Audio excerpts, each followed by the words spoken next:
నమస్కారం. ఈరోజు methodology of teaching a literary text అంటే ఒక టెక్స్ట్ బుక్, ఇంగ్లీష్ టెక్స్ట్ బుక్ని టీచ్ చేయడంలోని మెథడాలజీని గురించి తెలుసుకుందాం. అందులో భాగంగానే మొదటగా కొన్ని గతం ఎగ్జామ్లో వచ్చినటువంటి క్వశ్చన్స్ని ఒకసారి చూద్దాం.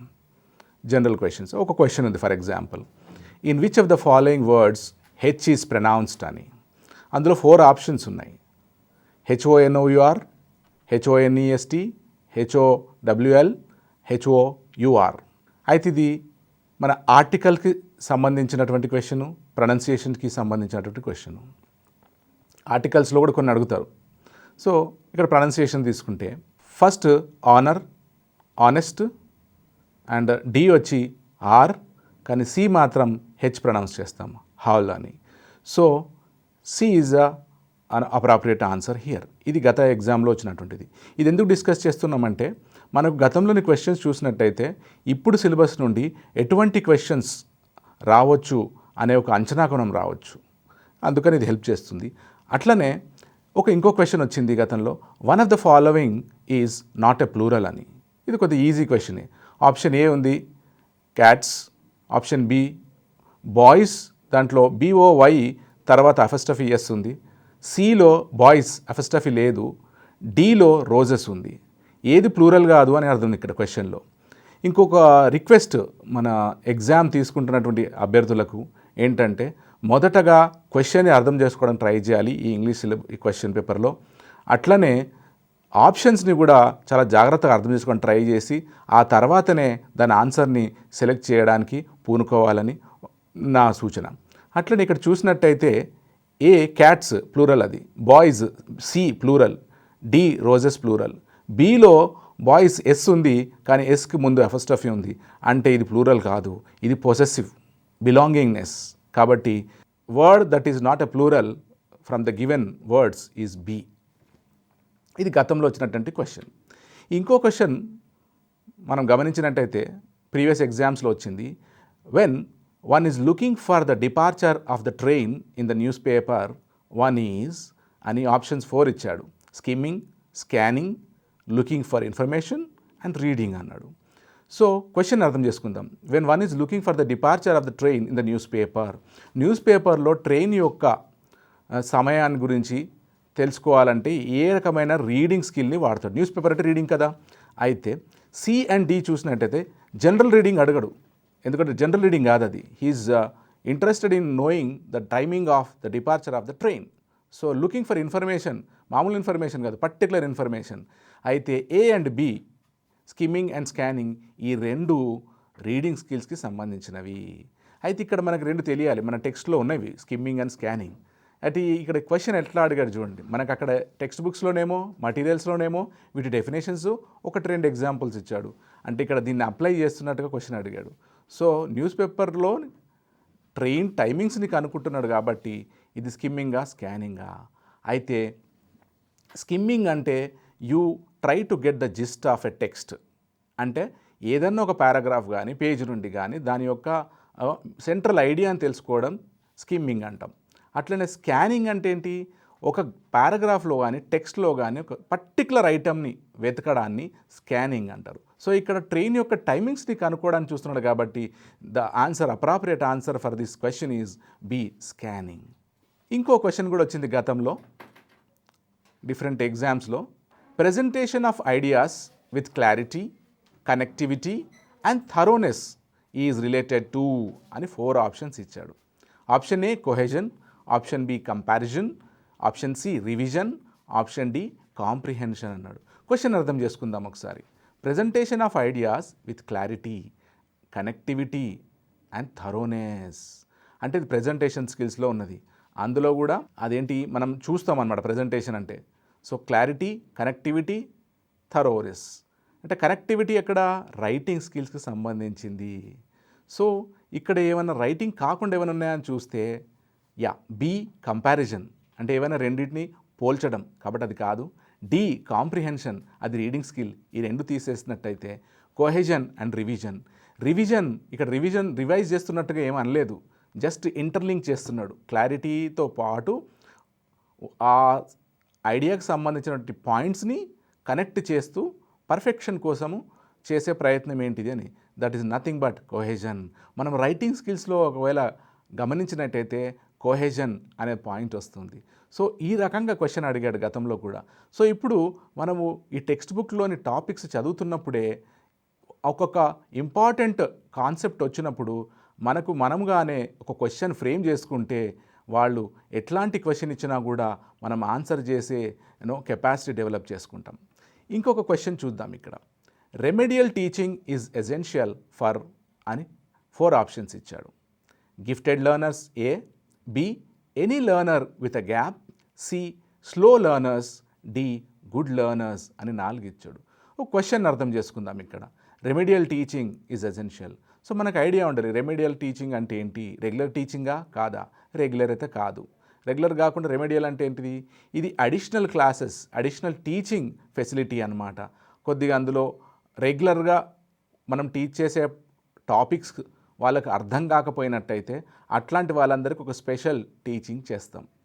వాళ్ళు బ్యాక్గ్రౌండ్ కావచ్చు, మీడియం కావచ్చు, లేదా వాళ్ళు వచ్చిన విలేజ్ బ్యాక్గ్రౌండ్ కావచ్చు, లేదా రకరకాల కారణాల వల్ల రెగ్యులర్ టీచింగ్ కొంతమంది విద్యార్థులకు అర్థం కాదు. సో వాళ్ళ కోసం చేసేది రెమెడియల్ టీచింగ్. సో ఇప్పుడు ఈ ఆప్షన్స్లో దానికి సంబంధించి ఏముందో చూద్దాం. గిఫ్టెడ్ లెర్నర్స్ అంటే వీళ్ళకి ఏ ఇబ్బంది లేదు, వాళ్ళు ఏదైనా ఈజీ నేర్చుకుంటారు కాబట్టి వాళ్ళకు అడిషనల్ క్లాసెస్ అవసరం లే. Any learner with a gap ఒకటి చూద్దాం, ఆలోచిద్దాం. థర్డ్ స్లో లెర్నర్ అన్నాడు, ఎస్. ఫోర్త్ గుడ్ లెర్నర్స్ అన్నాడు. ఏ అండ్ డి తీసేసినట్టయితే బి అండ్ సి 2 ఉన్నాయి. ఇందులో ఆలోచిస్తే జనరల్గా మనం కొద్దిగా ఆలోచిస్తే రెమెడియల్ అనేది ఉంటే ఐడియా ఉంటే లేదా చెక్ చేసుకున్నట్టయితే స్లో లెర్నర్స్ అయితే గ్యాప్ అంటే గ్యాప్ అక్కడ స్పెసిఫై చేయలేదు. ఏ రకమైన గ్యాప్ అంటే లెర్నింగ్ గ్యాపా లేకపోతే ఎడ్యుకేషన్ గ్యాపా అని అనలేదు. కాబట్టి మనము సీని ఇక్కడ అప్రాప్రియేట్గా తీసుకోవచ్చు. అక్కడ స్పెసిఫిక్గా ఇచ్చినట్టయితే తీసుకోవాలి. అంటే వాళ్లకు గ్యాప్ ఉన్నట్టే ఒక రకమైనది. అంటే అది ఇంగ్లీష్ టీచింగ్లో కావచ్చు లేదా కల్చర్ కావచ్చు, ఏదైనా కావచ్చు. So we need to just look at the options and then decide. ఇది గత ఎగ్జామ్లో వచ్చినటువంటిది. ఇంకో క్వశ్చన్ అది చూద్దాం. Public address is an example of అన్నాడు. 4 ఆప్షన్స్. ఇది కూడా అప్లికేషన్ పార్టే. సో కమ్యూనికేషన్ స్కిల్స్లో భాగమా ఇది, లేదా లింగ్విస్టిక్ స్కిల్స్లో భాగమా, లేదా రీడింగ్ స్కిల్స్లో భాగమా, లేదా లాంగ్వేజ్ స్కిల్స్లో భాగమా? పబ్లిక్ అడ్రస్ అంటే పబ్లిక్ స్పీచ్. పబ్లిక్ స్పీచ్ అనేది ఏంటిది గమనించినట్టయితే అక్కడ రీడింగ్ స్కిల్ అయితే కాదు, ఎందుకంటే ఇది speaking skill. So language skills అంటే ఏంటి మనకు తెలుసు, LRSW స్కిల్స్ని లాంగ్వేజ్ స్కిల్స్ అంటారు. ఇది స్పీకింగ్ స్కిల్స్కి వస్తుంది. చూద్దాం ఇంకా వేరే ఆప్షన్. లింగ్విస్టిక్స్ ఒక లాంగ్వేజ్కి సంబంధించిన, లాంగ్వేజ్కి అవసరం ఏ లాంగ్వేజ్లోనా పబ్లిక్ స్పీచ్ ఉంటుంది, పబ్లిక్ అడ్రస్ ఉంటుంది. కమ్యూనికేషన్ స్కిల్స్లో అది భాగమే కావచ్చు. సో ఇక్కడ మనకు బి అండ్ సి తీసేసినట్టయితే డి అండ్ ఏలో మనకు కొద్దిగా కన్ఫ్యూజన్ కనబడుతుంది. పబ్లిక్ అడ్రస్ అంటే ఇది కమ్యూనికేషన్ స్కిల్స్ అని మనము అనుకోవచ్చు. ఎందుకంటే ప్రతి ఒక్కరు నేర్చుకొని ఆ అడ్రస్ చేయాల్సిన స్కిల్ కాబట్టి. లాంగ్వేజ్ స్కిల్స్ బేసిక్ స్కిల్స్ అవి. ఆ తర్వాత దీని అప్లికేషన్ స్కిల్స్ అది how to communicate, how to speak in group, how to address people అన్నది వస్తుంది. ఇది ఒక అంచనా. ఇట్లా మనము లాజికల్గా వెళ్ళాలి. క్వశ్చన్ అర్థం చేసుకుంటూ, ఆప్షన్స్ని అర్థం చేసుకుంటూ, మనకు తెలిసినటువంటి బేసిక్ నాలెడ్జ్ తీసుకుంటూ, దాంతో ఏమన్నా ఇర్రెలవెంట్ ఆప్షన్స్ ఉంటే వాటిని డిలీట్ చేసుకుంటూ ఆలోచించినట్టయితే మనం కరెక్ట్ ఆన్సర్స్ మార్క్ చేయగలుగుతాం ఎగ్జామ్లో. ఇంకొక ఎగ్జాంపుల్ కూడా వచ్చింది గత ఎగ్జామ్లో. క్వశ్చన్ ఏంటంటే identify the passive voice of someone has stolen their gold and silver 2 ఉంది. దీన్ని ప్యాసివ్ చేయమన్నాడు. ఇది మరి ఫస్ట్ ఇది టీచ్ చేస్తున్నప్పుడు కొంతమంది అన్నారు ఇది ప్యాసివ్లోనే ఉంది కదా అని. కాదు, సమ్వన్ అనేది ఏజెంట్, డూవర్ అక్కడ. సో దీన్ని ప్యాసివ్లో తీసుకున్నట్టయితే ఎట్లా చేస్తాము యాక్టివ్ వాయిస్ ప్యాసివ్ వాయిస్ అంటే సబ్జెక్ట్ వర్బ్ ఆబ్జెక్ట్ కదా. ఆబ్జెక్ట్ ఇక్కడ సబ్జెక్ట్ అవుతుంది. So gold and silver are stolen ఒక ఆప్షన్ ఉంది. బి ఆప్షన్లో gold and silver have been stolen ఉంది. సి ఆప్షన్లో gold and silver had been stolen ఉంది. లాస్ట్ ఆప్షన్ డిలో gold and silver had stolen అని ఉంది. అయితే ఈ యాక్టివ్ వాయిస్ ప్యాసివ్ వాయిస్లో రూల్స్ గుర్తుపెట్టుకున్నట్లయితే దాంట్లో టెన్స్ పెద్దగా మారదు, రిపోర్టెడ్ స్పీచ్లో మారుతుంది. Okay, so someone has stolen present perfect example ఇది. సో ఆప్షన్ ఏ సింపుల్ ప్రెజెంట్లో ఉంది, ప్రెజెంట్ టెన్స్ ఉంది అక్కడ, కాబట్టి అది అవాయిడ్ చేద్దాం. ఆప్షన్ డి ఉంది gold and silver had stolen, ఆ స్ట్రక్చర్ కరెక్ట్గా లేదు. ఏ అండ్ డి తీసేసినట్టయితే బి అండ్ సిలో మనం గమనిద్దాం ఒకసారి. Gold and silver have been stolen, gold and silver had been stolen.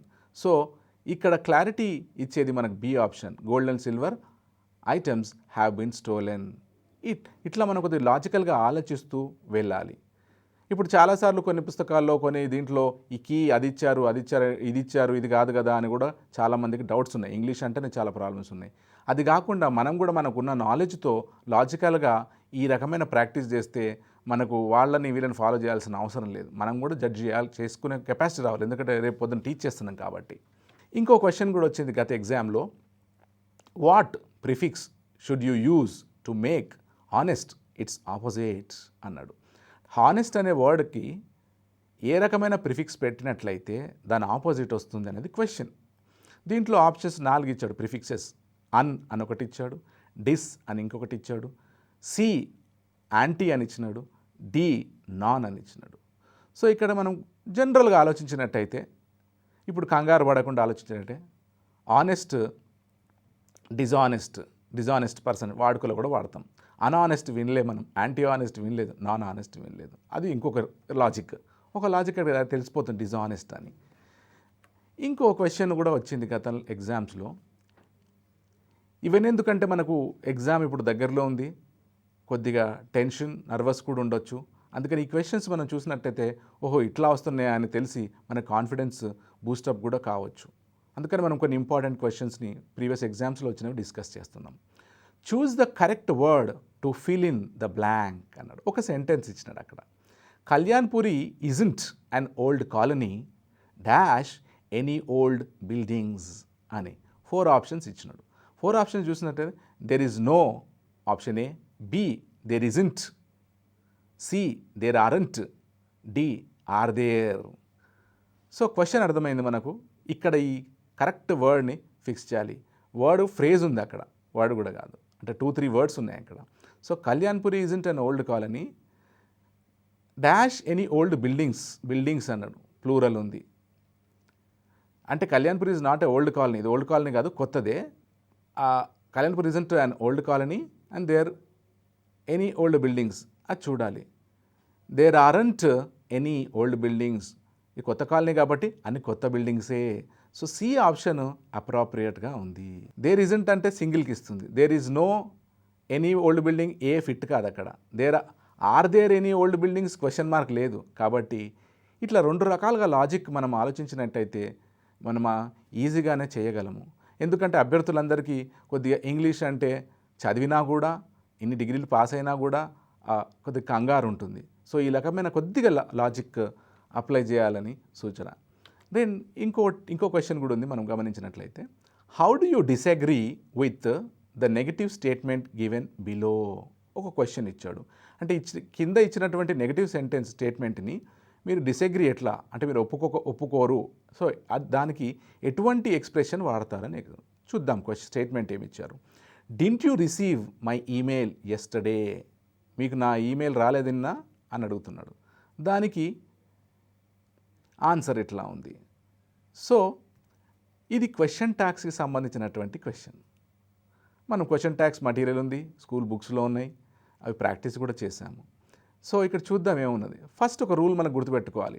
Statement నెగిటివ్లో ఉంటే అది పాజిటివ్ అని, లేదా పాజిటివ్ ఉంటే నెగిటివ్ అని ఇట్లా ఉంది. ఇక్కడ డిసగ్రిమెంట్ ఎట్లా ఉంది. డింట్ యూ రిసీవ్ అంటే అడుగుతున్నాడు మీకు రాలేదా అని. దాన్ని కరెక్ట్ చూద్దాం. ఆప్షన్ ఏమన్నాడు, no I didn't, B yes I didn't, C no I did, D yes I haven't. అయితే బి చూసినట్టయితే ఎస్ ఐ డిడింట్. ఎప్పుడైనా క్వశ్చన్ ట్యాగ్స్లో రెస్పాన్స్ ఇచ్చేటప్పుడు పాజిటివ్ అయితే ఎస్ ఐ డిడ్, నెగిటివ్ అయితే నో ఐ డిడ్ నాట్ ఉంటుంది జనరల్గా. కానీ ఇక్కడ ఫస్ట్ నెగిటివ్ ఆల్రెడీ అడిగినాడు, డిసగ్రీ అన్నాడు. నో ఐ డిడింట్ అది క్వశ్చన్ ట్యాగ్స్ యొక్క స్ట్రక్చర్ ఫాలో అవుతుంది. మిగతావి అంటే బి, సి, డి ఈ 3 అవి ఫాలో కావట్లే. ఇట్లా మనల్ని కొద్దిగా కన్ఫ్యూజ్ చేస్తూ మనకు అది నేర్చుకున్న రూలు కరెక్ట్గా వచ్చా లేదా అని టెస్ట్ చేసే ప్రయత్నం జరుగుతుంది ఎగ్జామ్లో. సో నో ఐ డిడింట్ అనేది దానికి డిసగ్రిమెంట్. ఈ రకంగా ప్రాక్టీస్ చేయాలి. సో ఇప్పుడు ఈరోజు టాపిక్లోని భాగంగా vocabulary, teaching vocabulary, aims and methodology of teaching prose and poetry, lesson plan, teaching a poem, and types of grammar and methods of teaching. ఇవి ఈరోజు మనము ఈ ఎపిసోడ్లో డిస్కస్ చేయడానికి చూద్దాం. ఇంకొకటి teaching supplementary reader and composition, and last వచ్చి audio visual aids. So vocabulary topic తీసుకున్నట్టయితే what is the teaching methodology of teaching vocabulary and its techniques. So first దాని ఎయిమ్స్ అండ్ ఆబ్జెక్టివ్స్ చూద్దాం. What are the aims and objectives? ఒకటి, why should we teach?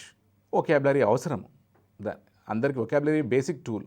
అది తెలిస్తేనే a learner or a user of English can use the language. So దానికి ఎట్లా teach చేయాలి? ఒకటి, there are so many language games. అంటే వొకాబులరీతో ఆడే చాలా గేమ్స్ ఉన్నాయి. యానగ్రామ్స్ ఉన్నాయి, యాండగ్రామ్స్ ఉన్నాయి. ఇవి మన స్కూల్ బుక్స్లో కూడా ఇంట్రడ్యూస్ చేశారు. అది చాలా సంతోషకరం. అది రెండోది, కాంటెక్స్చువల్ సిచ్యువేషన్స్. ప్రతి ఒక్క వర్డ్ నేర్చుకునేటప్పుడు ఆ సిచ్యువేషన్ వాళ్ళకి ఎక్స్ప్లెయిన్ చేసే యాక్టివిటీస్ ఉంటే కూడా మనం బాగా టీచ్ చేయొచ్చు vocabulary. Third, to master the structures of grammar.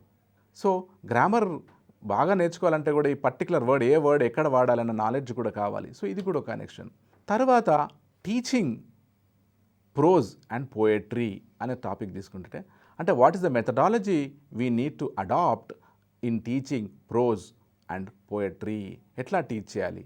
అది సిలబస్లో ఆల్రెడీ డిజైన్ చేశారు, మనం ఎట్లా టీచ్ చేయాలి? మన ఎయిమ్స్ అండ్ ఆబ్జెక్టివ్స్ ఏంటి? మన ముందున్నటువంటి ఎయిమ్స్ అండ్ ఆబ్జెక్టివ్ ఏంటి? ఒకటి, ఫస్ట్ థింగ్ ఎందుకు టీచ్ చేయాలి అంటే, we need to make learners proficient users of English language skills.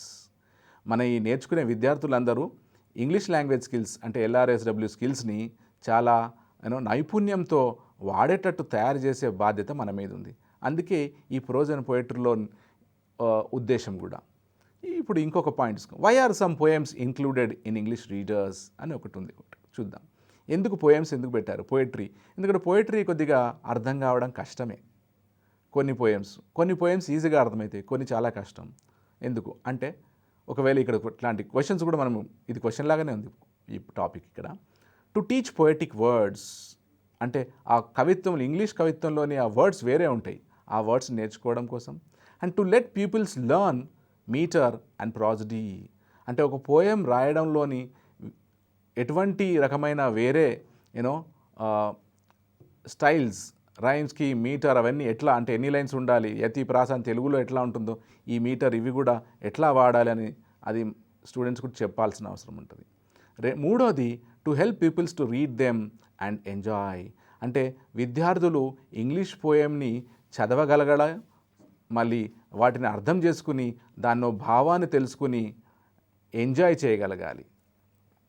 To help peoples to identify figures of speech పోయంలో ఉన్నటువంటి సిమిలీస్, మెటాఫర్స్ అంటే దేంతో పోలుస్తున్నాడు, ఎందుకు పోలుస్తున్నాడు, దాని అర్థం ఏంటిది అంటే డీపర్ మీనింగ్ ఉంటుంది.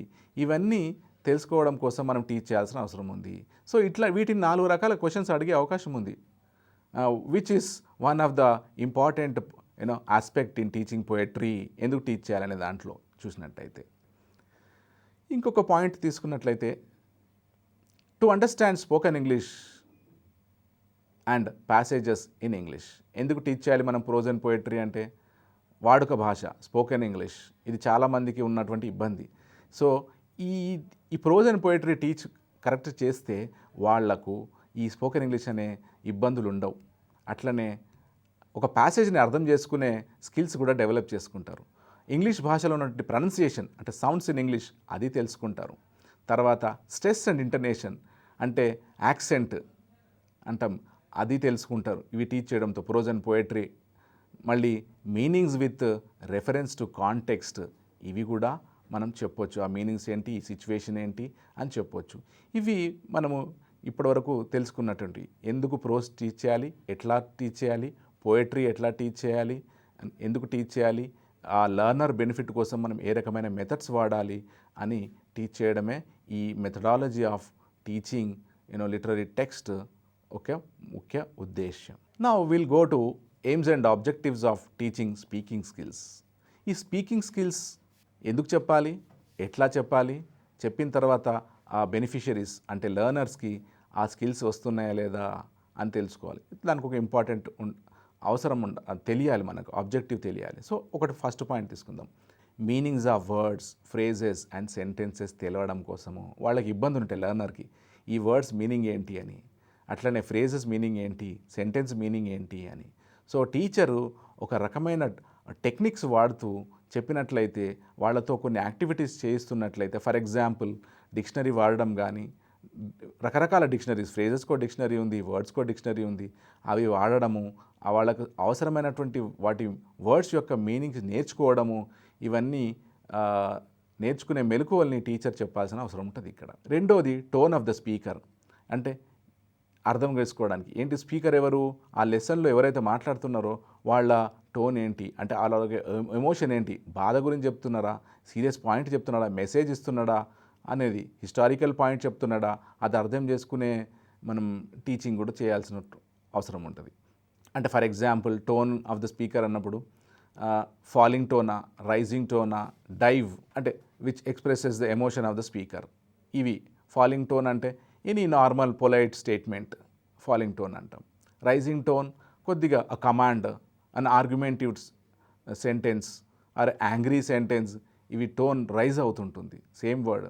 డైవ్ అంటే సో అది ఫాల్ అండ్ రైజ్ ఉంటుంది, అంటే చాలా ఫ్రెండ్లీగా ఉన్న వాళ్ళ దగ్గర మనం వాడుతుంటాం. సో ఇవన్నీ అక్కడ ఆ లెసన్స్లో ఉన్నటువంటి ఈ ఎగ్జాంపుల్స్ తీసుకుని టీచ్ చేస్తే లర్నర్ ఈ స్పీకింగ్ స్కిల్స్ డెవలప్ చేసుకుంటాడు. అదే వాటి ముఖ్య ఉద్దేశం, అదే మెథడాలజీ ఆఫ్ టీచింగ్ టెక్స్ట్ యొక్క ముఖ్య ఉద్దేశం కూడా. అట్లానే స్పీచ్లో తీసుకున్నట్టయితే what is speech and how should we teach and what should we teach.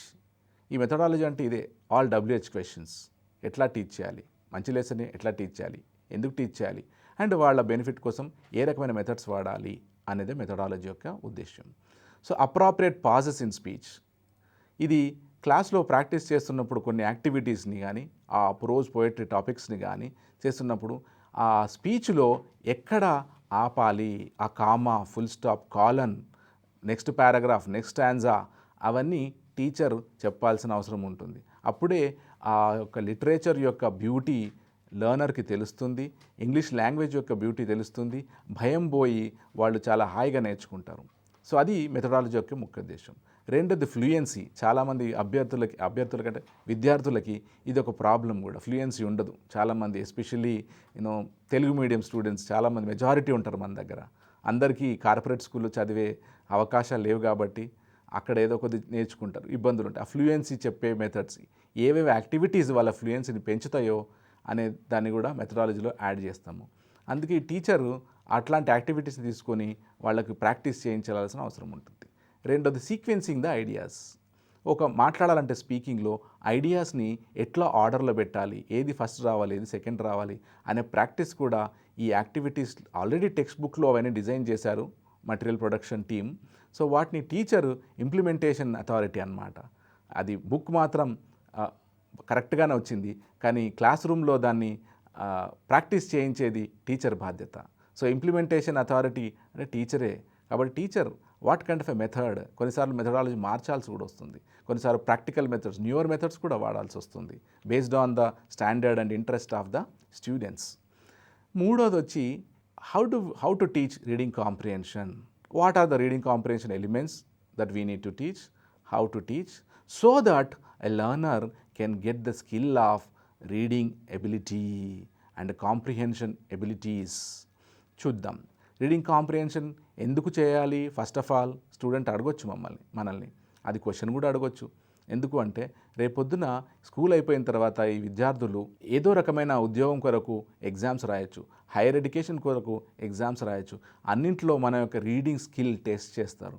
అందులో భాగంగానే రీడింగ్ కాంప్రిహెన్షన్, క్లోజ్ ప్యాసేజ్ కూడా మనకు ఎగ్జామ్లో ఉంది. ఈ తక్కువ టైంలో ఆ ప్యాసేజ్ని చదివి ఆన్సర్ చేయగలగాలి. ఆ స్కిల్స్ మనం స్కూల్లో టీచ్ చేయాలి. అది first objective of teaching reading comprehension. So అందులో ఏమేమి ఉన్నాయి, ఎట్లా టీచ్ చేయాలనేదే methodology of teaching reading comprehension యొక్క ఉద్దేశం. సో ఏంటది, ఒకటి first point is to grasp the meanings. ఇచ్చిన ప్యాసేజ్ యొక్క మీనింగ్ ఏంటి తెలుసుకోవాలి learner. So teacher job is to help the learner to understand the meaning. రెండో point to get the central idea of the passage. ఆ ప్యాసేజ్లోనే ముఖ్యమైన point తెలుసుకునేటటువంటి కొన్ని టెక్నిక్స్ని teacher class రూమ్లో చెప్పాలి, అబ్జర్వ్ చేస్తూ వాళ్ళ ప్రోగ్రెస్ని చూస్తూ. మూడవది సెలెక్ట్ సూటబుల్ టైటిల్. ఒక ప్యాసేజ్ చదివిన తర్వాత చాలా ఎగ్జామ్స్లో మనం చూస్తాం, సజెస్ట్ సూటబుల్ టైటిల్ అంటాడు. అంటే వాళ్ళకి తెలియక కాదు, అంటే అదంతా అర్థం చేసుకున్నామా లేదా, అర్థం చేసుకుంటేనే మనం ఒక సూటబుల్ టైటిల్ ఇవ్వగలము. సో సెంట్రల్ ఐడియాకి, మీనింగ్స్కి ఈ మూడో క్వశ్చన్కి కూడా లింక్ ఉంది. ఆ విద్యార్థులు అడగొచ్చు కూడా, how how how can we select a title అని. Central idea or the introductory lines or the concluding lines will give us an idea about the central theme of the given passage. ఆ passage యొక్క ఉద్దేశం మీద తెలిస్తే title మనం suggest చేయొచ్చు. లేదా ఎగ్జామ్స్లో ఆప్షన్స్ ఇస్తున్నారు మనకు కొద్దిగా, అదొక డిస్కౌంట్ లాంటిదే, ఆప్షన్స్లో సెలెక్ట్ చేయాలి. నాలుగో point, to know authors views and opinions. అంటే ఈ ఆథర్ ఈ ప్యాసేజ్ ఎందుకు ఇచ్చాడు, ఆయన మనల్ని ఏం నేర్చుకోవాలనుకుంటున్నాడు ఈ ప్యాసేజ్ ద్వారా అనేది, ఆయన ఒపీనియన్స్ ఏంటి, వ్యూస్ ఏంటి, ఆయన ఏం చెప్తున్నాడు మనకి, ఇవన్నీ కూడా మనము లెర్నర్ అర్థం చేసుకునే విధంగా టీచ్ చేయాల్సిన అవసరం క్లాస్ రూమ్ టీచర్ది. సో దానికి సంబంధించిన మెథడ్స్ ఆ టీచర్ ఫాలో కావాలి. అట్లనే what are the aims and objectives of teaching writing skills.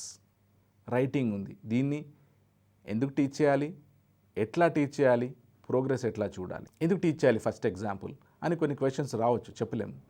So to check the writing skills, అంటే especially the words letter skill. Many of us have a problem with spellings. ప్రతి ఎగ్జామ్లో కూడా ఈ spelling బ్యాంకింగ్లో ఉంది. So teachers first job in writing skills is to teach them write legible. Legible ఇక్కడ అంటే అది ఈజీగా అర్థమయ్యేటట్లు ఉండాలి, డాక్టర్స్ హ్యాండ్ రైటింగ్ లాగా ఉండకూడదు. Now will discuss AIIMS and objectives of teaching writing skills. అంటే రైటింగ్ స్కిల్స్ ఎందుకు చెప్పాలి, ఎట్లా చెప్పాలి అనేది ఇప్పుడు మనం డిస్కస్ చేద్దాం. ఎందుకు చెప్పాలి ఫర్ ఎగ్జాంపుల్ తెలుసుకున్నట్లయితే, ఎందుకంటే మన క్వశ్చన్స్ అడగొచ్చు టెట్లో, why should we teach writing skills అనేది అట్లా అడగొచ్చు. So first point is to make the learners handwriting legible. Legible అంటే ఈజీగా అర్థమయ్యేటట్టు, బ్యూటిఫుల్ ఉండనవసరం లేదు, క్యాలిగ్రఫీ అవసరం లేదు, కానీ ఆ లెర్నర్ రాసింది టీచర్కి కానీ వేరే వాళ్ళకి అర్థమయ్యేటట్టు ఉండడమే లెజిబుల్ హ్యాండ్ రైటింగ్ అంటాం. అది టీచ్ చేయాల్సిన అవసరం ఉంది. దానికి సంబంధించిన యాక్టివిటీస్ ఏమున్నాయో ప్రాక్టీస్ చేయించాలి, లేదా దానికి ఎగ్జాంపుల్స్ అడగొచ్చు. Which activity will help the learner develop his legible hand writing skill అని కూడా అడగొచ్చు. సో రెండోది నీట్ రైటింగ్. సో నీట్గా రాయడం కూడా టీచర్ చెప్పాల్సిన అవసరం ఉంది. దాన్ని ఆ యాక్టివిటీస్ కొన్ని ఇవ్వడం, ప్రాజెక్ట్స్ ఇవ్వడం, ఇట్లా కొన్ని. Third point is use of appropriate vocabulary items. రైటింగ్లో కూడా కరెక్ట్ వర్డ్ వాడితేనే అది చదివే వాళ్ళకు కరెక్ట్గా అర్థమవుతుంది. ఈ మధ్యన అయితే అంతా ఏదైనా కూడా టు ద పాయింట్ ఉండాలి. సో వొకాబులరీ రైటింగ్కి సంబంధించి ఏది అప్రాప్రియేట్ వొకాబులరీ అనేది కూడా మనం కొన్ని యాక్టివిటీస్ ఇవ్వాల్సిన అవసరం ఉంటుంది స్టూడెంట్కి. నెక్స్ట్ పాయింట్ వచ్చి use of simple, compound and complex sentences and interrogatives. ఈ సెంటెన్సెస్ కూడా ఎట్లా వాడాలి రైటింగ్లో, ఇంటరగేటివ్స్ క్వశ్చన్ ఎట్లా ఫ్రేమ్ చేయాలి. ఎందుకంటే ఫర్ ఎగ్జాంపుల్ ఇప్పుడు ఇక్కడ ఇంటరగేటివ్స్ అంటే క్వశ్చన్ ఎందుకు టీచ్ చేయాలి అంటే, many educated speakers are users of English language, they knowingly or unknowingly are framing or using unacceptable questions. అంటే యు ఆర్ కమింగ్ నో అంటాడు, యు ఆర్ కమింగ్ అంటాడు, అది కరెక్ట్ కాదు కదా, గ్రామటికలీ రైట్ క్వశ్చన్ కాదు. సో ఇంటరగేటివ్ ఎట్లా రాయాలి అనేది, దానికి ఎట్లాంటి యాక్టివిటీస్ చేయాలి అంటే, ఫర్ ఎగ్జాంపుల్ కొన్ని సెంటెన్సెస్ ఇచ్చేసి వాటిని క్వశ్చన్ ఫ్రేమ్ చేయమని, క్వశ్చన్ ఇచ్చి సెంటెన్స్ ఫ్రేమ్ చేయమని, టీచర్ మళ్ళీ వాటిని చెక్ చేస్తూ స్ట్రక్చర్ అని చెక్ చేస్తూ నేర్పించాలి. ఎందుకంటే రేపొద్దున వీళ్ళు హయ్యర్ ప్లేసెస్కి వెళ్ళాలంటే, హయ్యర్ పొజిషన్స్కి వెళ్ళాలంటే everything that they use in English language must be competent enough. ప్రతిదీ జాగ్రత్తగా ఉంటే they will definitely achieve greater heights. And ఇంకొక పాయింట్, ఎందుకు why should we teach, what is the element that we need to teach in writing skills అనుకున్నట్టయితే punctuational skills. చాలామందికి అన్ని తెలియవు punctuation ఎట్లా వాడాలి ఎట్లా అంటే చాలా ఈజీ తీసుకుంటాం. బట్ ఇంగ్లీష్లో ఒకటి ఇది ఉంది, comma can kill a person అని. అంటే కామా ఇక్కడ అక్కడ పెడితే, ఫర్ ఎగ్జాంపుల్ చాలాసార్లు మాట్లాడడం, అది hang him not leave him అని ఒక సెంటెన్స్ ఉంటే అక్కడ కామా పెట్టడాన్ని బట్టి మనము దాని మీనింగే మారిపోతుంది. సో కొన్ని ఎగ్జాంపుల్స్ ఇచ్చి కామా తప్పు ప్లేస్లో ఉంటే ఎటువంటి అనర్థాలు జరుగుతున్నటువంటి యాక్టివిటీస్ ఇచ్చి వాళ్ళకు ప్రాక్టీస్ చేయించాలి పంక్చువేషనల్ స్కిల్స్. దాని ఇంపార్టెన్స్ కూడా చెప్పాలి. రేపు బ్యాంక్ ఆఫీసర్ అయినా కూడా అంటే లక్షల్లో వాళ్ళ అకౌంట్స్ ఉంటాయి, అక్కడ ఒకటి ఉంటుంది. సో దాని ఇంపార్టెన్స్ రైటింగ్ స్కిల్ అన్నిట్లో. రైటింగ్లో ఏంటి, స్పీకింగ్లో తప్పు జరిగినా కూడా మనం సారీ చెప్పొచ్చు, రైటింగ్లో తప్పు జరిగితే అది ఎవరు ఒప్పుకోరు. అందుకని రైటింగ్ స్కిల్ ఇంపార్టెన్స్ చెప్తూ ఇవన్నీ చెప్పాల్సిన యాక్టివిటీస్ చేయించాల్సిన అవసరం ఉంది. రెండోది how to use capital letters. చాలామంది ఇక్కడ కన్ఫ్యూజన్ ఉంటుంది, క్యాపిటల్ లెటర్ ఎక్కడ వాడాలి, కొన్ని చోట్ల అనవసరమైన దగ్గర వాడతాము, కొన్ని చోట్ల అవసరమైన దగ్గర మిస్ చేస్తాము. సో అట్లాంటి యాక్టివిటీస్ ఇస్తూ అబ్రివియేషన్స్ అండ్ యాక్రోనిమ్స్. అబ్రివియేషన్ అంటే ఏంటి, డిఫరెన్స్ తెలియాలి వాళ్ళకు. ఫర్ ఎగ్జాంపుల్ దానికి యాక్టివిటీస్ ఇవ్వాలి. అబ్రివియేషన్ అంటే ఏంటి, any common word which comes often and will have a short form. ఇప్పుడు ఈ అబ్రివియేషన్ అనే వర్డ్ బాగా వస్తుంది అనుకుందాం ఒక టెక్స్ట్లో, వాళ్ళు షార్ట్ ఫామ్ ఏం వాడతాడు, ఏబిబిఆర్ అనేది వాడతాడు. ఎగ్జాంపుల్ ఉంది, ఈజీ అని వస్తుంది మనకు, ఎట్సెట్రా ఈటీసీ అని వస్తుంది, మిస్టర్కి M capital and small R వస్తుంది. ఇట్లాంటివి అబ్రివేషన్స్. యాక్రోనిమ్స్ అంటే ఏంటి, యాక్రోనిమ్ అంటే if any name has more than one word then you take the first letter of the every word in capital and make a word.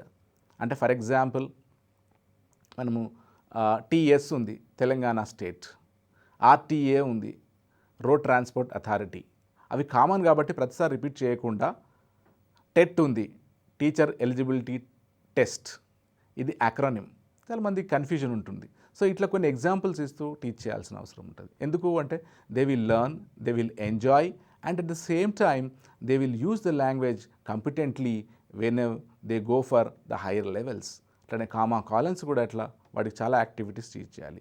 ఎందుకు teach చేయాలి చెప్తూ, and ఎట్లా teach చేయాలి, ఎట్లాంటి యాక్టివిటీస్ ఇవ్వాలి ఒకటి.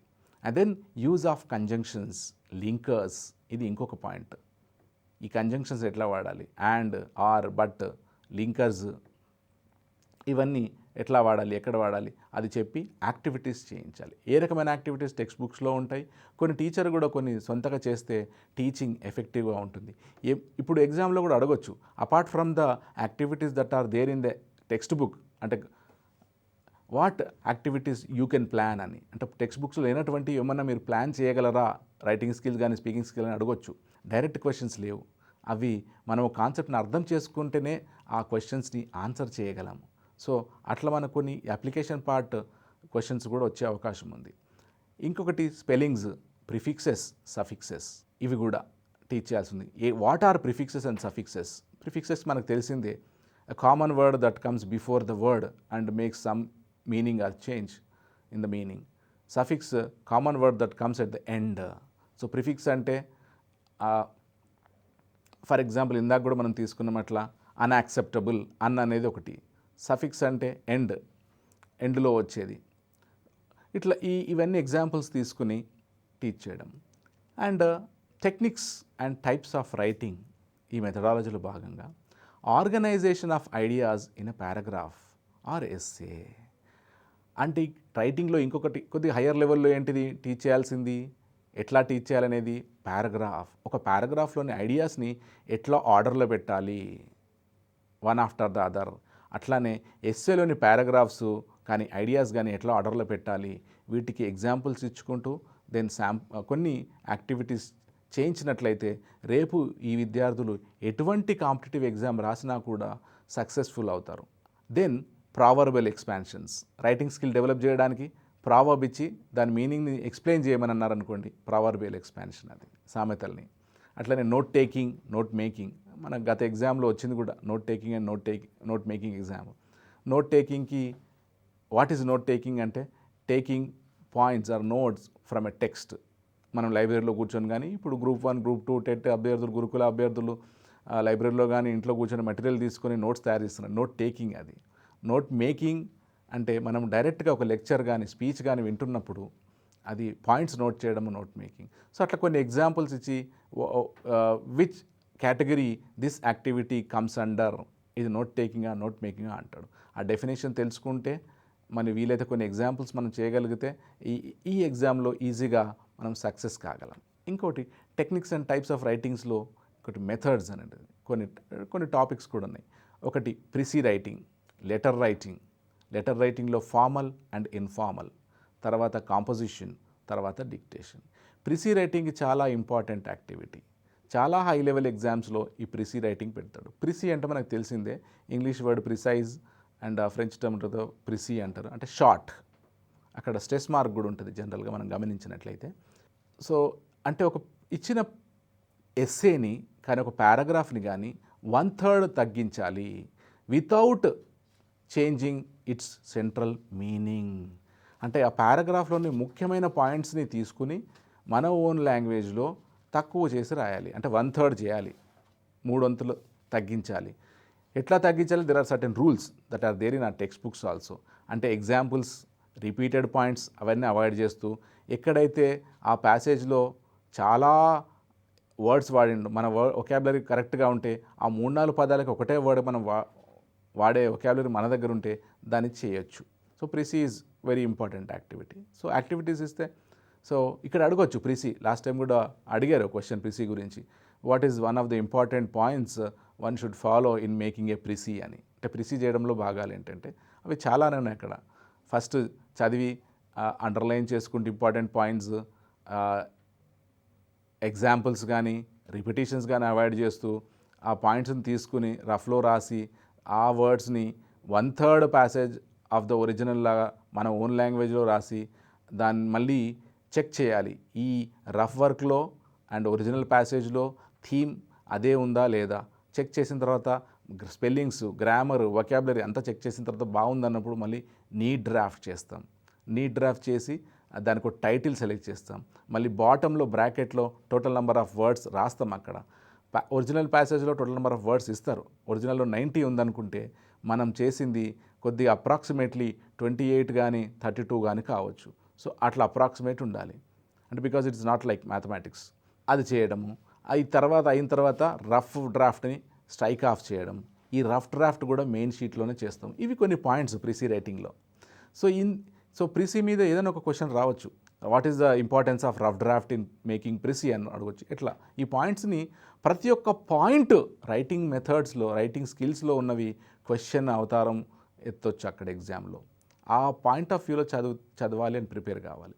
లెటర్ రైటింగ్లో ఫార్మల్కి ఇన్ఫార్మల్ కొన్ని పాయింట్స్ అడగవచ్చు. కాంపోజిషన్, డిక్టేషన్ ఇంపార్టెన్స్ ఏంటి అని కూడా అడగవచ్చు. ఇప్పుడు టైప్స్ ఆఫ్ రైటింగ్ మెథడ్స్లో ఇంకొక పాయింట్ తెలుసుకుందాము. అంటే రైటింగ్ ఒకటి రాస్తున్నప్పుడు, అంటే ఫర్ ఎగ్జాంపుల్ పారాగ్రాఫ్ కానీ ఎస్సే కానీ ఇంకేదైనా డిస్క్రిప్షన్ కానీ ఏదైనా చేస్తున్నప్పుడు what are the important elements? First thing is introduction, introduce the topic, the theme, then describe about it, description. మూడోది give examples to make the reader understand, అంటే correct examples ఇవ్వాలి. Explanations wherever the reader needs it, వాటిని explain చేయాలి. Coherence, linking, అంటే ప్రతి ఐడియాకి, ప్రతి పారాగ్రాఫ్కి, ప్రతి లైన్కి లింకింగ్ జరగాలి. ఇది కొహరెన్స్ ఎగ్జాంపుల్ మనకు లాస్ట్ ఎగ్జాంపుల్లో వచ్చింది. అంటే ప్రతి ఒక్క పాయింట్ క్వశ్చన్గా తయారయ్యే అవకాశం ఉంది example. And conclusion. And to develop interest in English, ఈ teaching methodology of English text యొక్క ఇంకో ఉద్దేశం ఏంటిది? ఎందుకు టీచ్ చేయాలి ఈ textbook, English textbook అంటే to develop interest, to understand its basics and to develop interest. ఏ రకమైన interest? Point number 1, to develop reading habit. ఈ విద్యార్థులు ఇంగ్లీష్ టెక్స్ట్ని కానీ, షార్ట్ స్టోరీస్ని కానీ, ఏ పోయంని కానీ చదివే ఇంట్రెస్ట్ డెవలప్ చేసే విధంగా మన మెథడాలజీ ఉండాలన్నది ఇక్కడ ఉద్దేశం. రెండోది, రేపొద్దున మనం టీచ్ చేసిన తర్వాత ఈ స్టూడెంట్స్, ఈ విద్యార్థులు బయోగ్రఫీస్ చదివే ఇంట్రెస్ట్ కూడా రావాలి వాళ్ళకి.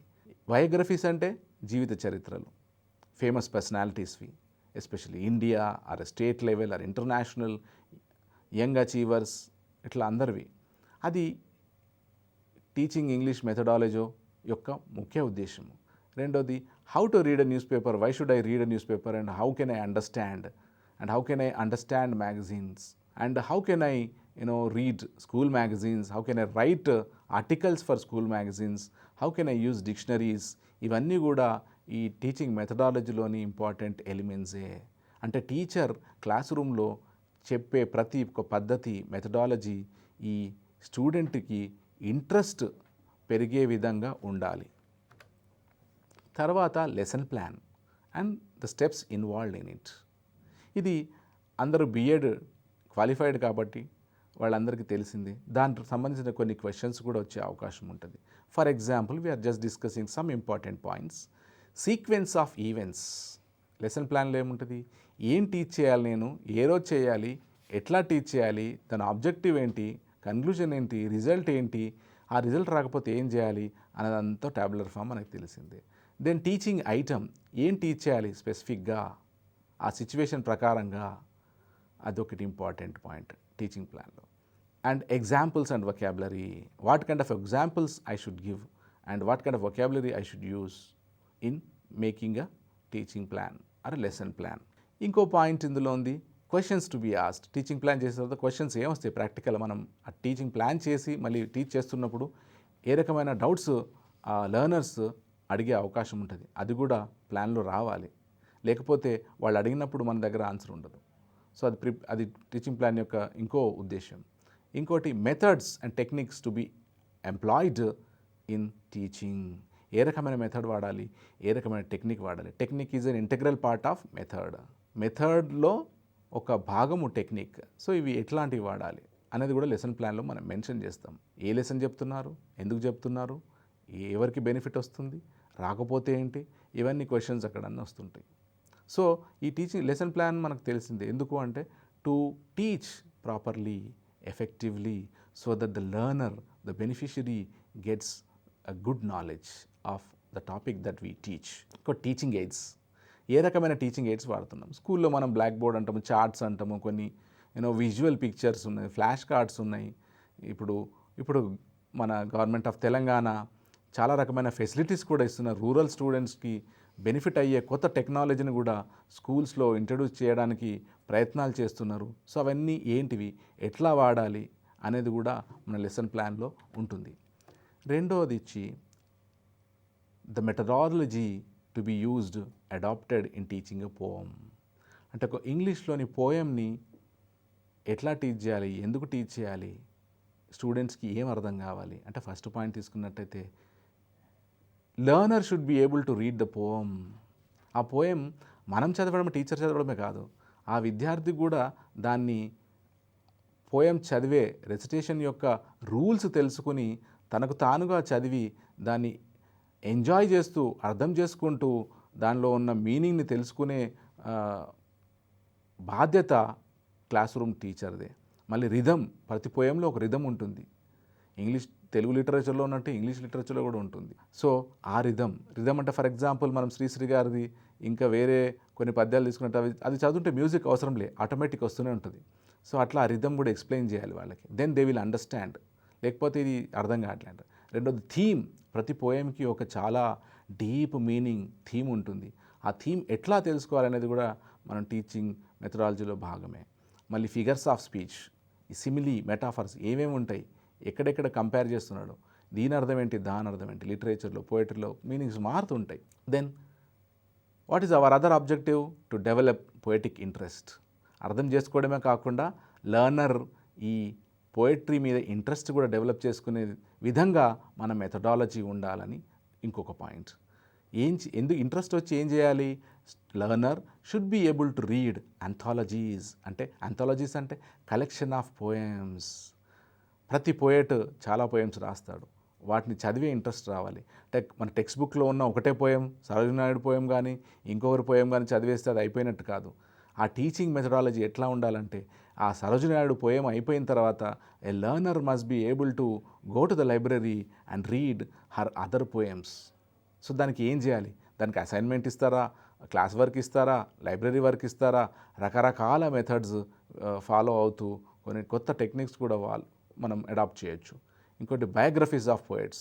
ఈ గ్రేట్ పోయట్స్ యొక్క లైఫ్ స్టోరీస్ ఏంటి, వాళ్ళు ఎక్కడి నుండి వచ్చినారు, ఎట్లా గ్రేట్ పోయట్స్ అయినారు, వాళ్ళకి పేరు ఎట్లా వచ్చింది, అవన్నీ కూడా ఎక్స్ప్లెనేషన్ అవసరం. రెసిటేషన్ అంటే ప్రతి పోయంకి ఇంకో బ్యూటీ, అర్థం చేసుకోవడమే కాదు, దాన్ని కరెక్ట్గా చదవగలిగితే you will find the beauty of reading a poem. ఇక్కడ ఒక మాట చెప్పొచ్చు, పెబుల్స్ అనే బుక్ సిరీస్ అవన్నీ వాళ్ళ సిడీస్ కూడా ఉంటాయి, మనం అంటే ఇంటర్నెట్లో కూడా అవైలబుల్ ఉండొచ్చు. సో మనం ఒక పోయంది దాన్ని ఎట్లా చదివిరో స్టాండర్డ్ పోయటిక్ రెసిటేషన్ ఎట్లా ఉంది అంటే మనం చూడొచ్చు, వినొచ్చు మనకు తెలియనప్పుడు ఆ పోయం తీసుకుంటే. సో ఇట్లాంటివి కొన్ని టెక్నాలజీస్ కూడా ఉన్నాయి. వాటిని వాడచ్చు. అంటే ఒక్కోసారి తెలియకపోవచ్చు మనకు. సో అట్లాంటి హెల్ప్ తీసుకోవచ్చు, టెక్నాలజీ హెల్ప్. చాలా స్టాండర్డ్ పోయమ్స్, పాపులర్ పోయమ్స్ అన్నీ కూడా వాటి రెసిటేషన్తో ఉన్నాయి మనకి ఇంటర్నెట్లో కూడా. ఈ పెబుల్ సిరీస్ వాళ్ళ దగ్గర కూడా ఉన్నాయి. And then compose a పోమ్. ఇంకో అల్టిమేట్ ఎయిమ్ ఏంటంటే స్టూడెంట్ అర్థం చేసుకోవడమే కాదు పోయమ్ని, తనకు తాను ఎంజాయ్ చేయడమే కాదు ఆ పోయం చదువుతూ. మూడోది, the learner should be able to compose a పోమ్.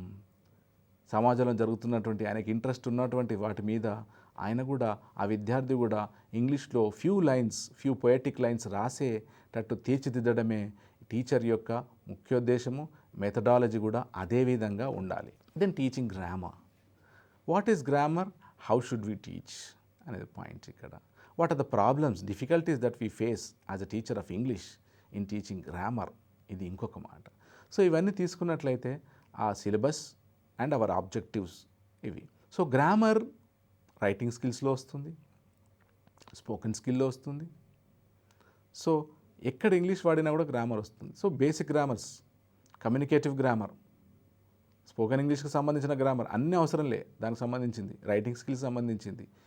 దీని ఇంపార్టెన్స్ ఏంటి, ఇది గ్రామర్ తెలియకపోతే ఏం జరుగుతుంది, ఇవన్నీ కొన్ని ఎగ్జాంపుల్స్గా. అంటే for example, the language that we use, English language that we use in India will be easily understood and accepted. కానీ అందులో కొన్ని మిస్టేక్స్ ఉన్నా కూడా మన ఇండియాలో కానీ, మన సిచ్యువేషన్లో కానీ, ఎన్వైరన్మెంట్లో కానీ, స్టేట్లో కానీ దే విల్ యాక్సెప్ట్. కానీ but when you are speaking this same language with the foreigners who are very good at English, whoever is very good at English, so ఆ ప్రాబ్లమ్స్ వస్తుంది. ఈ గ్రామర్లో సింటాక్టికల్ థింగ్స్ ఏంటి, స్ట్రక్చర్ ఇంపార్టెన్స్ ఏంటి, subject, verb, predicate దాని ఇంపార్టెన్స్ ఏంటి, then questioning ఎట్లా క్వశ్చన్ ఉండాలి, ఈ rules, then important elements of grammar like tenses, వర్బ్స్కి ఇంపార్టెన్స్ ఏంటి, ఇవన్నీ కూడా ఎగ్జాంపుల్స్ ఎట్లా చేయాలి, దెన్ ఎట్లా వాళ్ళకు ప్రాక్టీస్ ఇవ్వాలి, ఎట్లా కరెక్షన్ చేయించాలి, so that they can write grammatically acceptable English tomorrow when they go to any level after the school level. Then teaching supplementary reader and composition. స్కూల్లో టెక్స్ట్ బుక్తో పాటు సప్లిమెంటరీ రీడర్ కూడా ఉంటుంది. What is this and how should we teach so that the learner can easily understand, enjoy and then will be able to use the contents of it అని అనుకోవచ్చు. Pre reading activity and questions. అంటే ఒక text చదివే ముందు కొన్ని pre reading activities ఉంటాయి, కొన్ని questions కానీ, మీనింగ్స్ కానీ, అవి మీకు తెలుసా అని. అంటే ఇది వార్మప్ సెషన్ లాంటిది. అది చేసినప్పుడు లర్నర్కి తెలుస్తుంది, ఓ రాబోయే లెసన్ ఇది, వన్ ఆఫ్ ద టాపిక్స్ ఇది కావచ్చు అని. And then silent reading, the benefits of silent reading. Supplementary కొద్దిగా పేజెస్ ఎక్కువ ఉంటాయి అండ్ ఒకటే కంటెంట్ ఉండొచ్చు. సో సైలెంట్ రీడింగ్ ఇంపార్టెన్స్ ఇచ్చి how to understand, how to go about it అని చెప్పినట్లయితే learner will be able to do that silent reading at his leisure. And then discussion, అది అయిన తర్వాత plan one activity so that learner can come and discuss about the given text. Give appropriate assignments so that the learner can understand more, better and then enjoy what we do. And another is audio visual aids. ఇవి ఎట్లా వాడాలి మన teaching మెథడాలజీలో. So what is audio visual, మనం ఇక్కడ చూసినట్టు audio listening, visual what we can see. ఈ aids ఏంటి అంటే విని చూసేటటువంటి ఎయిడ్స్ కాంపోనెంట్స్ ఏమున్నాయి. ఫర్ ఎగ్జాంపుల్ అక్కడ ఒక మిక్స్డ్ గ్రూప్ ఉంది, TV, radio, blackboard, computer, charts, cassette recorder, films, language lab, flash cards, OHP, LCD projector. ఇందులో తీసుకున్న టీవీ ఆడియో అండ్ వీడియో ఉంది, it's an audio visual aid. Last time కూడా కొన్ని questions అడిగాడు, ఇందులోని 4 ఆప్షన్స్లోని ఏది ఆడియో విజువల్ ఎయిడ్ అని. So radio only audio, we don't have a video. Blackboard only visual. Computer both audio visual. Charts only visual. cassette recorder audio. Films audio video. Language lab audio and video. ఇట్లా flash cards only visuals. OHP, LCD projector audio visual. So ఇవన్నీ ఉన్నాయి. So how to use these tools, these aids in the classroom so that a learner can easily understand the components a teacher is teaching and then easily can manage the language outside the classroom also. అంటే ultimate aim ఏంటి మనం teaching English text అందులో అవన్నీ అంటే learner should be able to use English language free of fear. ఎటువంటి భయం లేకుండా, ఎటువంటి నర్వస్నెస్ లేకుండా ఇంగ్లీష్ లాంగ్వేజ్ని డిఫరెంట్ సిచ్యువేషన్స్లో వాడగలిగేటట్టు తయారు చేయడమే టీచర్ యొక్క ముఖ్యోద్దేశం. అట్లనే ఆ రిజల్ట్ రావాలన్నప్పుడు ఈ methodology, right methodology, appropriate methodology, very apt methodology is necessary. So అందుకు సంబంధించినవి ఇవి. మీరు ఏ రకమైన మెథడాలజీ ఎంప్లాయ్ చేస్తున్నారు, మీరు ఏ రకమైన రిజల్ట్ ఎక్స్పెక్ట్ చేస్తున్నారు, అది రిజల్ట్ రానప్పుడు మీరు ఏ రకమైన మళ్ళీ నెక్స్ట్ యాక్టివిటీ చేస్తారు. ఫర్ ఎగ్జాంపుల్ రెమెడియల్ అని ఇందాక మనం మాట్లాడుకున్నట్టు. ఇవి కొన్ని points that we should keep it in mind. అంటే every point that comes under our methodology of teaching a text బుక్లోని డిఫరెంట్ కాంపోనెంట్స్ ఎట్లయితే prose, poetry, supplementary reader, language elements, వాటన్నిటిలో ఉన్న సబ్ గ్రూప్స్, అవన్నీ అర్థం చేసుకుని ఇవన్నీ ఎందుకు వచ్చాయి, వాటి ఒక ఉద్దేశం ఏంటి, and how should we teach, and how can a learner understand it, and how can he use the language free of fear అని ఇవన్నీ కూడా మనము మెథడాలజీలో అడాప్ట్ చేసుకోవాల్సినటువంటి వెరీ ఇంపార్టెంట్ కాంపోనెంట్స్. ఇంకొకటి తీసుకున్నట్లయితే ఇంటర్ప్రిటేషన్ ఆఫ్ లిటరేచర్. ఈ లిటరేచర్ని ఎట్లా మనం అర్థం చేసుకోవచ్చు, its language and meaning. For example, that rose is red అని ఒకటి ఉంది expression. My love is like a red rose ఇంకో expression. Say it with a rose in your hands ఇంకో ఎక్స్ప్రెషన్. ఇంకొక ఎక్స్ప్రెషన్ ఉంది అక్కడ కింద, a bunch of roses come with thorns. ఇక్కడ రోజు ప్రతి సెంటెన్స్లో ఉంది, కానీ ప్రతి సెంటెన్స్లో దాని మీనింగ్ మారుతుంది. దట్ రోజ్ ఈజ్ రెడ్, ఇక్కడ కలర్ మాట్లాడుతుండు. My love is like a red rose అన్నాడు, అంటే ఈజ్ కంపేరింగ్, ఇక్కడ కంపారిజన్లో వచ్చింది. Say it with rose in your hand అంటే ఒక రోజ్ ఫ్లవర్తో నీ ఒక పాజిటివ్నెస్ ఎక్స్ప్రెస్ చేయమంటుండు. A bunch of roses come with thorns అంటే రోజెస్ ఒకటే వాటి బ్యూటీయే కాదు, దాంతోపాటు ముళ్ళు కూడా వస్తాయి అని ఒక లైఫ్ ఫిలాసఫీ చెప్తున్నాడు. అంటే ఒకటే వర్డ్ లిటరేచర్లో చాలా మీనింగ్స్ వస్తుంటాయి. ఇంకా 2-3 ఎగ్జాంపుల్స్ కూడా దాన్ని తీసుకోవచ్చు మనము. అంటే హౌ టు ఇంటర్ప్రిట్ ఇట్ అనేది. Her eyes are rose red, she has rosy cheeks as fresh as rose. ఈ రోజ్ అండ్ ఇంకొక లాస్ట్ది, they are painting a rosy picture అంటే అంతా బాగా లేని పరిస్థితిని చాలా బాగా ఉంటుంది అని ఎక్స్ప్రెస్ చేయడానికి మనం they are painting a rosy picture అంటారు. అంతా బాగానే ఉంటుంది, ప్రాబ్లమ్స్ ఉండవు అని. Then author, text and the context. Human beings are biologically same, but cultural background makes all the difference. So అందరూ బయాలజికల్గా హ్యూమన్ బీయింగ్సే, కాబట్టి వాళ్ళ కల్చరల్ బ్యాక్గ్రౌండ్, పద్ధతులు అవన్నీ డిఫరెంట్ ఉంటాయి. Literary text can be enjoyed with respect to author and its context. A text కానీ, prose కానీ, poetry కానీ, డ్రామా కానీ, నావెల్ కానీ, ఇది ఎప్పుడు మనం ఎంజాయ్ ఇక్కడ అంటే ఏంటి, అర్థం చేసుకుంటే ఎంజాయ్మెంట్ ఇది. సో ఎప్పుడు ఎంజాయ్ చేస్తాము అంటే when you know the background of the author and the context. ఏ కాంటెక్స్ట్లో, ఏ సందర్భంలో రాశారు, అండ్ ఏ ఆథర్ రాశాడు, ఏ ప్రాంతంలో రాశాడు, ఏ సమయంలో రాశాడు, ఇవన్నీ కూడా మనము ఆ పోయంని పర్ఫెక్ట్గా అర్థం చేసుకోవడానికి కానీ, షార్ట్ స్టోరీని అర్థం చేసుకోవడానికి కానీ, నావల్ని అర్థం చేసుకోవడం కానీ ఇంపార్టెంట్. ఇట్లాంటి ఒక టాపిక్ వచ్చిందండి, identify one very important component in understanding the context or a text అనే ఆప్షన్స్ ఇస్తే, ఆథర్, కాంటెక్స్ట్ ఇట్లా ఆప్షన్స్ ఇచ్చినప్పుడు చాలా జాగ్రత్తగా గమనించి కరెక్ట్ ఆప్షన్నే సెలెక్ట్ చేసుకోవాలి. మీనింగ్ ఆఫ్ కమ్యూనికేషన్ అంటే ఈ టెక్స్ట్ ఏ రకమైన కమ్యూనికేట్ చేస్తుంది అంటే సెన్స్, ఫీలింగ్, టోన్, ఇంటోనేషన్. ప్రతి టెక్స్ట్ ఒక రకమైన ఫీలింగ్ కానీ, ఎమోషన్ని కానీ, ఒక టోన్ని కానీ, ఉద్దేశాలని కానీ చెప్తుంది. అది అర్థం చేసుకోవాలి. How to read a play. Aristotle gave 6 points about a play, drama. ఫస్ట్ది మైథోస్ అన్నాడు. మైథోస్ అంటే స్టోరీ, ప్లాట్, నరేటివ్. ప్లాట్ అంటే the events that go in to development of the స్టోరీని ఎట్లా డెవలప్ చేశారు, నరేటివ్ చెప్పే పద్ధతి. ఈథోస్ అన్నాడు అంటే environment in which the play is set అంటే ఏ రకమైన సందర్భంలో, సోషల్ కండిషన్స్లో ఈ రకమైన ప్లే వచ్చింది. అండ్ ఇట్స్ ఇంటలెక్చువల్ క్లైమేట్ అంటే దానిలో ఉన్నటువంటి ఇంటలెక్చువాలిటీ, నాలెడ్జ్ ఏంటి. కల్చరల్ సెట్టింగ్స్, అక్కడ ఉన్న వేరియస్ కల్చరల్ డిఫరెన్సెస్, కస్టమ్స్, పద్ధతులు. మూడోది అరిస్టాటిల్ చెప్పింది లెక్సిస్ అంటే స్టైల్, అంటే language, the dialect they use. నాలుగోది డయానియా అంటే ఎమోషన్ ఇవోక్డ్ ఇన్ యూ, అది మన లోపల ఎటువంటి భావోద్వేగానికి గురి చేస్తుంది అది ఆ ప్లే, ఆ డ్రామా.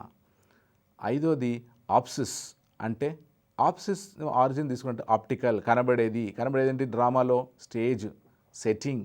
ప్రాప్స్ అంటే రకరకాల అక్కడ స్క్రీన్స్ ఉండొచ్చు, అవి ఉండొచ్చు, మనకు చాలా హెల్ప్ చేస్తుంటాయి అవి ఆ డ్రామా ఆర్టిస్ట్కి. కాస్ట్యూమ్స్, డ్రెస్సెస్, రోబ్స్, అవన్నీ కూడా ఇంపార్టెన్స్ చెప్పేది ఆప్సిస్. దెన్ మెలోస్ అంటే మ్యూజిక్, మనకు మెలోడియస్ అనే వర్డ్ ఉంది, ఇది అక్కడ నుండి వచ్చిందే.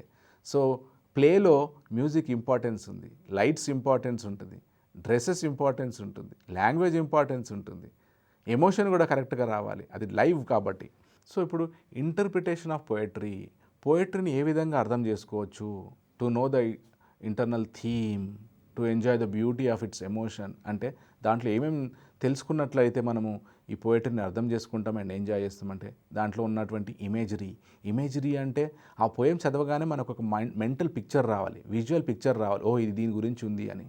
ఒక సముద్రం గురించి, అలల గురించి ఏదైనా రాసినప్పుడు, మబ్బుల గురించి రాసినప్పుడు ఎట్లా ఉంటుందో రావాలి. అది ఉంటే దాని రకమైన యాక్టివిటీస్ ఏ ఉందని క్వశ్చనింగ్ ఫామ్లో మన విద్యార్థులను అడిగినట్లయితే వాళ్ళకి తెలుస్తుంది దాంట్లో beauty. Then metaphor, simile, comparisons, ఇవి రెండు. సిమిలీ అంటే రెండింటిని డైరెక్ట్గా కంపేర్ చేయడం, అంటే my love is like a red rose అన్నాడు, అంటే love is compare to red rose, అక్కడ లైక్ అని వాడతాడు, డైరెక్ట్ కంపారిజన్. మెటాఫర్ అంటే ఆ డైరెక్ట్ వాడకుండా, ఆ లైక్ అని వాడకుండా డైరెక్ట్గా ఉంటుంది, అంటే my love is a red rose అంటాడు డైరెక్ట్గానే. సో డిక్షన్ అంటే ద సౌండ్ ఎఫెక్ట్స్ ఆఫ్ పోమ్. లెక్సికాలజీ అంటే the words, impact of words. Syntax, ఆ పదాలన్నీ ఎట్లా అరేంజ్ చేశాడు, దాని ఉద్దేశం ఏంటి, ఆర్డర్లో ఉందా లేదా, ఆర్డర్ లేకపోతే దాని అర్థం ఏంటి. ప్రతి పదానికి వర్డ్ ఆర్డర్కి మీనింగ్ ఉంటుంది పోయంలో. ఫర్ ఎగ్జాంపుల్ ఒక పోయం ఉండేది, what if A much of a which of A wind అని, ఒక అమెరికన్ పోయం అది. అవన్నీ లెటర్స్ అన్ని క్యాపిటల్ ఉండేవి కాదు, గందరగోళ, టైటిల్ అంత పెద్దగా అవన్నీ. అంటే he was talking about their the disasters of war, యుద్ధంలో నష్టం గురించి, ఏమేమి జరిగిన గురించి, ఆ డిస్ట్రక్షన్ గురించి మాట్లాడాం కాబట్టి టైటిల్ డిఫరెంట్గా చెప్పిండు. సో ప్రతి ఒక్క పదానికి ఒక మీనింగ్ ఉంటుంది పోయంలో, ఆ సింటాక్స్ అంటాం. Rhythm, rhyme scheme, a b అని రైమ్ స్కీమ్స్ వస్తుంటాయి. యాసనెన్స్ అంటే same vowel sound, like for example tell, hell, bell, దీన్ని యాసనెన్స్ అంటారు. దెన్ పారారైమ్ ఉంటుంది, అది ఉన్నాయా లేదా అబ్జర్వ్ చేయాలి. ఇవన్నీ టీచ్ చేసి ఆ పోయంలో ఇట్లాంటివి ఎన్ని ఉన్నాయనేది స్టూడెంట్తో చేయించాలి. వావల్ సౌండ్స్, పారారైమ్ అంటే vowel sounds that are different, అంటే టెల్, టేల్, టెయిల్ అన్నిట్లో టా ఉంది కానీ డిఫరెంట్గా ఉంది. కాన్సనెన్స్ అంటే కాన్సనెంట్ సౌండ్స్ ఆర్ సేమ్, అంటే బాల్, కాల్, షల్ అంటే లా లా లా సేమ్ ఉంది, ఇది కాన్సనెంట్స్. ఇది పోయట్రీలో ఉంటుంది. సో ఆ డిఫరెంట్ పోయంలో ఉందా లేదా చూడాలి. అలిటరేషన్ అంటే initial consonant sound is same, అంటే బెల్, బ్యాట్, బెట్రోతల్ అన్నిట్లో బ సేమ్ ఉంటుంది, దాని అలిటరేషన్ అని ఒక ఎగ్జాంపుల్. షార్ట్ స్టోరీ ఉన్నట్టు దాన్ని ఎట్లా అర్థం చేసుకోవాలి, దాన్ని ఎట్లా టీచ్ చేయాలి. జనరల్గా approximate length of words in short story is 1000 to 6000. 1000 ఒక షార్ట్ స్టోరీ మంచిగా ఉంటుంది, లేదా 6000 కూడా ఉండొచ్చు. దెన్ అందులో సీన్స్, లొకేల్స్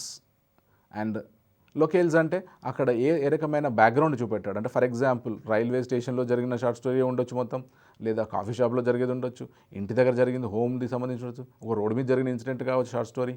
అందులో మళ్ళీ రెండోది క్యారెక్టర్స్, ఎన్ని క్యారెక్టర్స్ ఉన్నాయి, ఇంపార్టెంట్ క్యారెక్టర్స్ ఏంటి. స్ట్రక్చర్ అంటే సీక్వెన్సింగ్, ఆ స్టోరీని ఎట్లా సీక్వెన్స్ ఆర్డర్లో పెట్టిండు.